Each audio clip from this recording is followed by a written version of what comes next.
আসসালামু আলাইকুম। বাংলাদেশ পুলিশের উদ্দেশ্যে আমার মেসেজ, আপনারা দফা টফা বাদ দেন। আপনারা 11 দফা দিয়েছেন আমি দেখতে পেলাম, এই দফাগুলা বাদ দেন। বাদ দিয়ে জাতির উদ্দেশ্যে ক্ষমা চায়া দেন, কাজে লেগে পড়ুন। আদারওয়াইজ আপনাদের চাকরি কিন্তু ভাই থাকবে না। কেন থাকবে না? আমাদের ছাত্র জনতা, সাধারণ ছাত্ররা যেইভাবে দেশের সংস্কারমূলক কাজ করতেছে, রাস্তাঘাটে ট্রাফিক পুলিশ হয়ে কাজ করতেছে, ময়লা পরিষ্কার করতেছে, without any budget, without any police, তো আপনাদের দরকার কি বাংলাদেশে?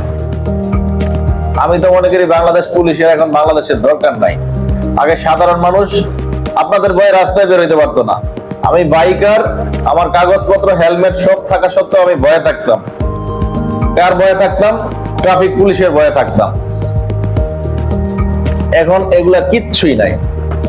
আমি ডেমরা স্টাফ কোয়ার্টার থাকি, স্টাফ কোয়ার্টার কমপক্ষে 10 থেকে 12 জন পুলিশ থাকতো, বাট কোনোদিন জ্যাম রিমুভ হয় নাই। তাদের কাজ ছিল কি? কার কাগজ নাই, কার কাগজ থাকা সত্ত্বেও গাড়ির ড্রাইভার বাইকারদের হয়রানি করবে, সেগুলাই। But you can believe that, গতকালকে অফিস থেকে আসার পথে মানে আমি আশ্চর্য হয়ে গেলাম। আমি একটা ভিডিও আপলোড করছিলাম, ইতিহাসের সবচেয়ে বাজে রাস্তা স্টাফ কোয়ার্টারের রাস্তা, বাট এখন ওই রাস্তাটা ইতিহাসের সবচেয়ে ভালো রাস্তা। সম্পূর্ণ ক্রেডিট আমাদের ছাত্র ভাইদের। আমি আমার ছাত্র ভাইদের জানাই সেলুট, মন থেকে, অন্তরস্থল থেকে আমি তাদের জন্য দোয়া করি। আর বাংলাদেশ পুলিশ আপনাদের